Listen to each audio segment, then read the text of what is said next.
Very good morning to all of my dear student. आपको याद होगा हमने प्रोजेक्टाइल मोशन स्टार्ट किया था, जिसमें मैंने एक टाइप 1 की बात की थी कि अगर किसी भी बॉडी को हम प्रोजेक्ट करते हैं, कहाँ से, x मीटर ऊपर जाके हॉरिजॉन्टली प्रोजेक्ट करते हैं। सेकेंड टाइप की अगर हम बात करते हैं मेरे बच्चे, देखिए मेरे बच्चे, मैं एंगुलर प्रोजेक्शन की बात कर रहा हूँ यहाँ पे, ध्यान देना।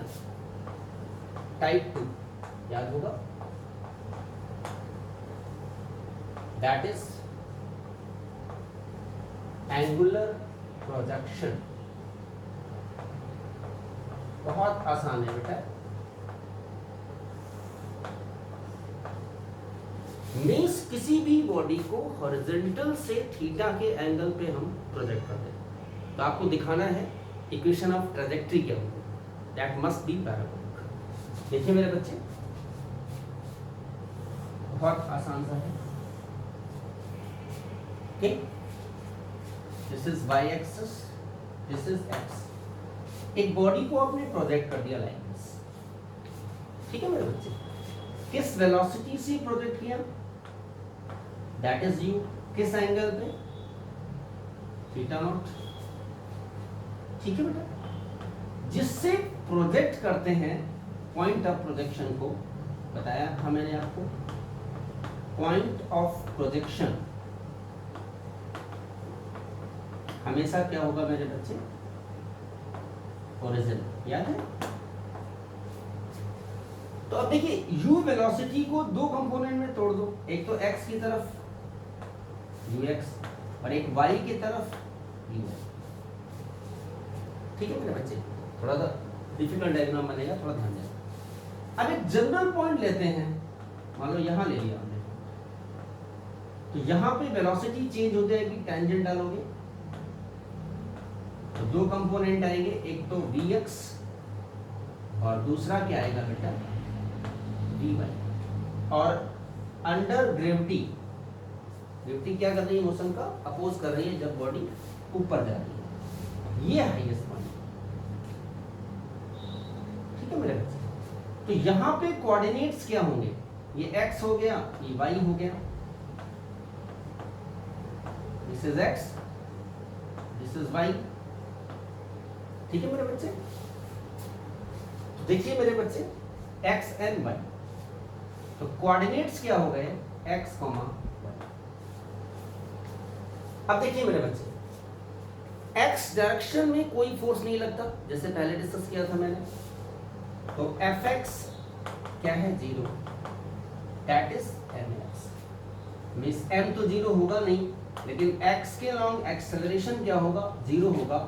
तो u हमेशा क्या होगा, x वाली वेलोसिटी कांस्टेंट, क्योंकि एक्सेलरेशन 0 है, बताया था मैंने। दूसरी चीज ध्यान देना, y डायरेक्शन में फोर्स है, that is mg, this is ma y। तो y डायरेक्शन में जो एक्सेलरेशन है, दैट इज, जब g अपोज करेगा तो वेलोसिटी हमारी क्या होगी, डिक्रीज होगी। हॉरिजॉन्टल वेलोसिटी कोई फर्क पड़ेगा नहीं, क्योंकि वेलोसिटी हॉरिजॉन्टल क्या है हमारी, कांस्टेंट है through out the motion. It means highest point पे ये तो रहेगी वेलोसिटी vx, लेकिन y कंपोनेंट क्या हो जाएगा, 0। ये मैक्सिमम हाइट जो अटेन करेगा प्रोजेक्टाइल। तो ये जो आप देख रहे हैं बेटा, दिस इज ट्रेजेक्ट्री। इस ट्रेजेक्ट्री की हमें, या पाथ बोलते हैं, जो पार्टिकल को फॉर्म करता है प्रोजेक्टाइल, इसकी इक्वेशन क्या होगी। दो चीजें समझ में आ गई। एक और चीज समझने वाली बात बेटा यहाँ पे मैं बता देता हूँ। ux क्या होगा, थीटा वाला कंपोनेंट, u cos थीटा, और y कंपोनेंट क्या होगा बेटा, u sin। दो में रिजॉल्व कर दिया वेलोसिटी को, x के लॉन्ग और y के लॉन्ग, ठीक है बेटा। अब सबसे पहला पॉइंट हमें क्या निकालना है मेरे बच्चे, इक्वेशन ऑफ ट्रेजेक्ट्री की बात करें। देखिए मेरे बच्चे, सबसे पहला पॉइंट आपसे पूछा जाता है, इक्वेशन ऑफ ट्रेजेक्ट्री। देखो अगर हम देखें तो प्रोजेक्टाइल दो तरीके का पाथ को फॉर्म कर रहा है, वर्टिकल भी जा रहा है और हॉरिजॉन्टल। तो एक बार हम हॉरिजॉन्टल मोशन लेंगे और फिर मेरे बच्चे क्या लेंगे, दैट इज वर्टिकल मोशन। तो पहले हम लेते हैं first, that is horizontal motion. ठीक है मेरे बच्चे। तो इक्वेशन ऑफ ट्रेजेक्टरी में हॉरिजॉन्टल मोशन में आप x निकालिए at a instant t, second equation of motion का इस्तेमाल करिए। x क्या होता है बेटा, uxt plus half axt square, ax 0 है तो x क्या हो गया, ux आप जानते हैं, u cos थीटा अभी बताया वहां से, इनटू t। तो t जो आया वो x by u cos theta. कोई डाउट है तो बता दो, कोई दिक्कत तो नहीं। सेम वे मेरे बच्चे हम वर्टिकल मोशन की बात करेंगे, है ना। तो वर्टिकल मोशन लेंगे तो क्या आएगी इक्वेशन, देखिए बेटा, लेकिन वर्टिकल मोशन तो y u by T plus half a by T square. u y आप जानते हैं क्या था, u साइन थीटा, और t की वैल्यू यहां से रख दो, x upon u cos theta plus half a कितना है g, और t square means x square upon u square cos square theta. कोई दिक्कत है, ये काट देते हैं बेटा। तो हमारे पास इक्वेशन क्या आई y की, देखिए मेरे बच्चे, साइन बटे कॉस, और ये थीटा नॉट है, थीटा नॉट, ठीक है मेरे बच्चे। तो साइन बटे कॉस क्या होता है, टेंजेंट थीटा। तो tangent theta naught into x plus constant g upon 2u square cos square theta, g upon 2u square cos square theta into x square. तो अब मेरे बच्चे देखो ये इक्वेशन कुछ मॉडिफाई हो गई। अच्छा एक चीज ध्यान देना कि जो एक्सेलरेशन है वो माइनस, क्योंकि बॉडी ऊपर जा रही है, जी नीचे एक्ट कर रहा है, तो जहां जहां एक्सेलरेशन है उसको माइनस पुट करिए, तो ये वैल्यू क्या हो जाएगी माइनस, ये वैल्यू माइनस, तो ये वैल्यू क्या हो जाएगी मेरे बच्चे, माइनस हो जाएगी। तो y बराबर क्या हो गया हमारा, bx एक कांस्टेंट है, माइनस ये भी कांस्टेंट है cx स्क्वायर, और ये इक्वेशन है पैराबोला की। This is equation of parabola. और ये जो आप देख रहे हैं मेरे बच्चे, इसे हम कहते हैं equation of trajectory. This is equation of trajectory. तो जो ट्रेजेक्टरी की इक्वेशन है मेरे बच्चे वो कैसी है हमारी, देखिए मेरे बच्चे, इक्वेशन ऑफ ट्रेजेक्टरी पैराबोलिक है, इसलिए पाथ ऑफ प्रोजेक्टाइल क्या दिखा दिया आपने, path of projectile will be parabola. बात समझ में आ गई। तो जो सेकेंड टाइप हमारा है जो आप देख रहे हैं, this is the second type of projectile motion की जो बात की है मैंने, ये भी हमारा क्या है, जो पाथ है वो पैराबोलिक होगी, और ये हमारी है इक्वेशन ऑफ ट्रेजेक्टरी। कोई दिक्कत है तो बता। तो आपसे पूछा जाता है कि so that in angular projection the path of projectile will be parabola. तो आप ये इक्वेशन हमारी इस तरीके से आप प्रूव कर देंगे, ठीक है मेरे बच्चे। तो यहाँ पे जो हमने डिस्कस किया वो बता दिया। अब इसके अंदर बहुत सारी चीजें निकलेंगी। पहला हमने सिर्फ बात की है इक्वेशन ऑफ ट्रेजेक्टरी, ठीक है मेरे बच्चे। अब हम इसमें बात करेंगे टाइम ऑफ फ्लाइट कैसे निकालेंगे, हॉरिजॉन्टल रेंज कैसे निकालेंगे, maximum height attain bye projectile कैसे निकालेंगे। एक एक पॉइंट हम यहाँ पे मेरे बच्चे डिस्कस करेंगे। तो देखिए जरा, मैं डिस्कस करता हूँ। पहले तो हमने आपको बता दिया इक्वेशन ऑफ ट्रेजेक्टरी, इसको रफ कर देते हैं।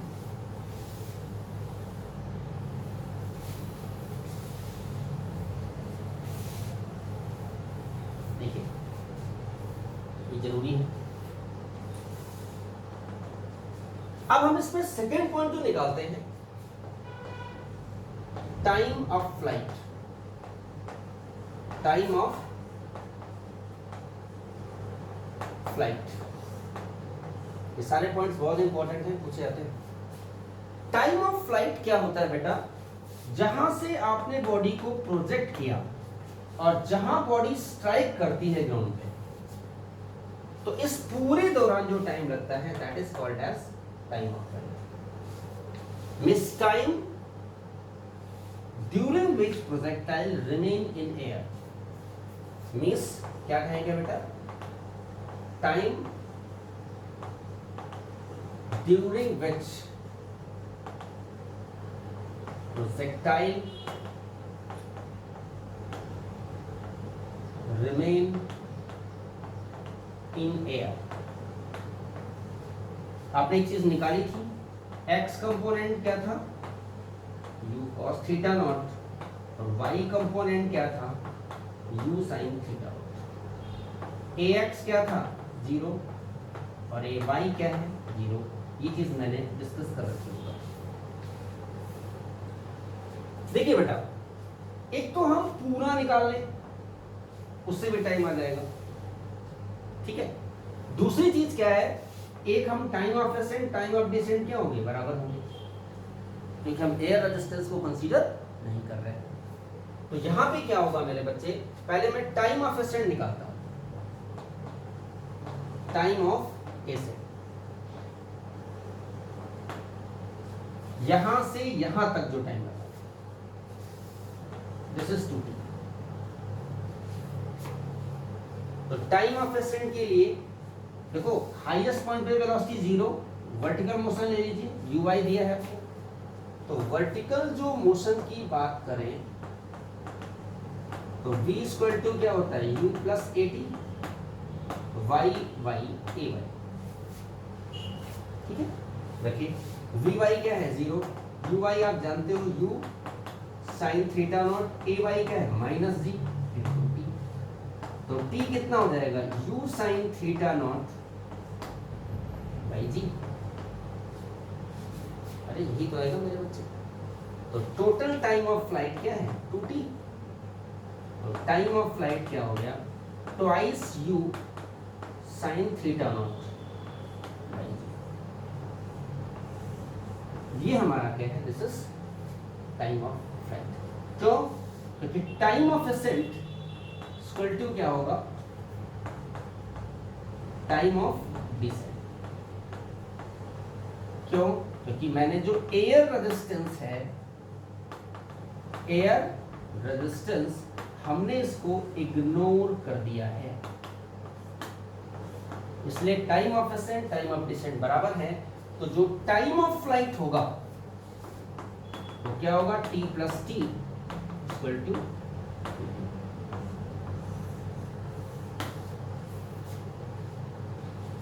कोई दिक्कत है बेटा? कहीं कोई कंफ्यूजन हो तो आप, ठीक है मेरे बच्चे। टाइम ऑफ फ्लाइट हो गया, this is the second. Third point हमें क्या निकालना है इसमें? हॉरिजॉन्टल रेंज क्या होता है, इसको डिस्कस करें। ये बहुत आसान था। देखिए मेरे बच्चे,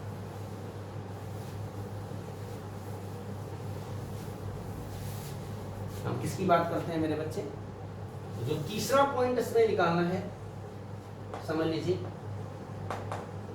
हॉरिजॉन्टल रेंज। देखिए बहुत आसान है।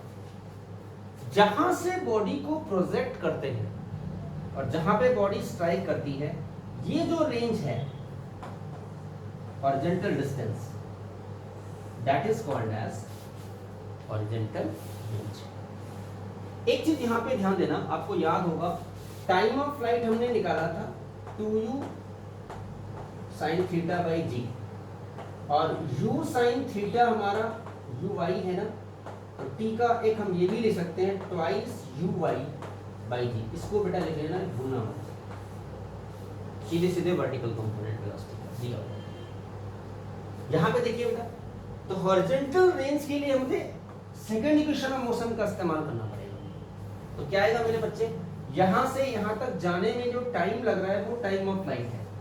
तो हमारे पास इक्वेशन क्या होती है, x ux और capital T plus half ax t square. ये चीज क्या है, जीरो। x कितना है बेटा, दैट इज आर। ux आप जानते हो u cos थीटा नॉट, और t आपने निकाला था twice u sin theta naught by g. कहीं कोई दिक्कत तो नहीं आ रही बेटा? तो देखिए मेरे बच्चे कि रेंज क्या हो गई, ट्वाइस u स्क्वायर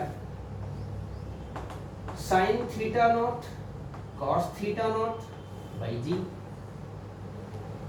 आप इसको समझना, इसको कई तरीके से बेटा लिख सकते हैं।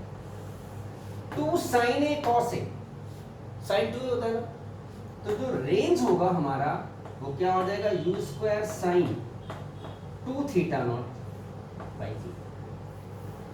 ठीक है मेरे बच्चे, दिस इज द हॉरिजॉन्टल। यहां पे इसको और तरीके से लिख सकते हैं, twice u sine theta naught u cos theta naught by g. तो एक रेंज का और फॉर्मूला हो गया, twice this is ux, this is uy and by. तो ये क्या हो गया बेटा, दैट इज कॉल्ड रेंज। देखिए मेरे बच्चे, तो हमने जो रेंज निकाली वो हमने आपको बता दी। अब देखिए बेटा, अगर मैं आपसे कहता हूं कि हमें मैक्सिमम रेंज अचीव करना है, तो प्रोजेक्टाइल को किस एंगल पे हमें प्रोजेक्ट करना चाहिए, समझ गया? तो फॉर मैक्सिमम रेंज के लिए देखिए मेरे बच्चे, फॉर मैक्सिमम रेंज के लिए क्या आएगा फॉर्मूला? देखो रेंज हमारे पास क्या है, u square sine 2 theta naught by g. तो साइन 2 थीटा नॉट की मैक्सिमम वैल्यू होती है 1, साइन की वैल्यू हमेशा मैक्सिमम 1 होती है। तो यहां से 2 थीटा जो होगा हमारा, दैट इज साइन इनवर्स 1, और ये कितना होता है पाई बाई 2। मीन्स जो थीटा नॉट आएगा वो कितना आएगा बेटा, पाई बाई 4, और पाई बाई 4 कितना होता है बेटा, 45 डिग्री। मीन्स अगर किसी भी बॉडी को हॉरिजॉन्टल से 45 डिग्री के एंगल पे अगर आप प्रोजेक्ट करते हैं तो वो मैक्सिमम हॉरिजॉन्टल रेंज अचीव करेगा। और मेरे बच्चे, वो मैक्सिमम रेंज क्या होगी, what will be that maximum range? इसको 1 कर देते हैं तो वो कितना हो जाएगा हमारा, u स्क्वायर बाई। कब? जब इसके लिए जो प्रोजेक्शन होगा, angular projection, that is pi by 4 या 45 डिग्री। बात समझ में आ गई? कहीं कोई दिक्कत तो नहीं है? ये बात समझ में आ रही है? मीन्स मैक्सिमम रेंज हमारी क्या है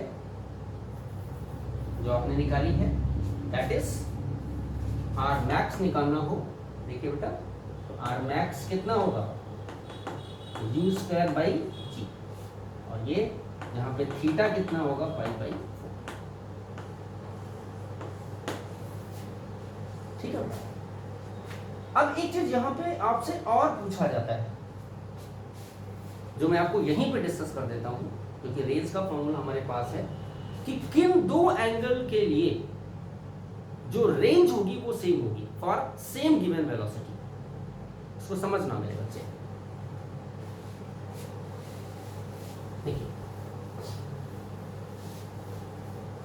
रेंज हमें पता है ना। देखिए, एक नोट करके डाल देता हूं मैं यहां पे, फॉर 2 कॉम्प्लीमेंट्री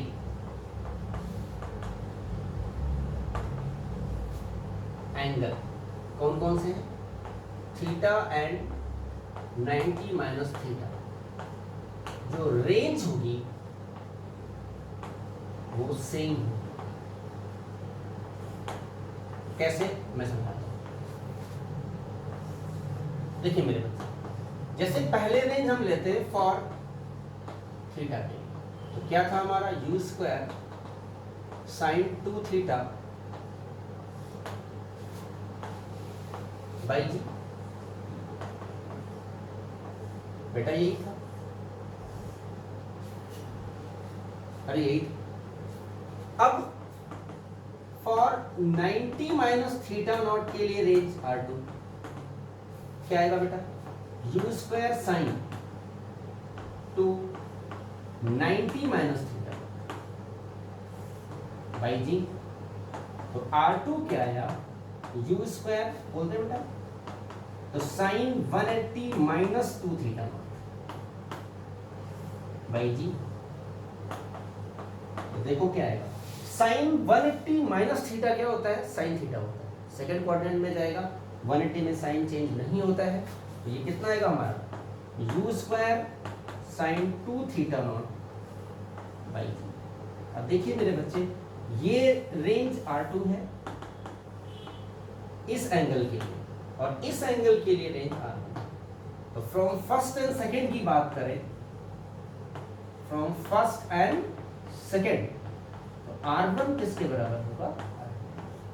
तो एक चीज कंफर्म है कि इन कॉम्प्लीमेंट्री एंगल्स के लिए जो रेंज होगी वो हमेशा क्या होगी? सेम। लेकिन बशर्ते एक चीज ध्यान देना कि जो वेलोसिटी ऑफ प्रोजेक्शन है इट मस्ट बी सेम। जैसे मैं कहूं, अगर एक 30 डिग्री है तो दूसरा एंगल क्या होगा जिस पे रेंज सेम होगी? 90 माइनस 30 कितना हो जाएगा? 60 हो जाएगा। बात समझ में आ रही है?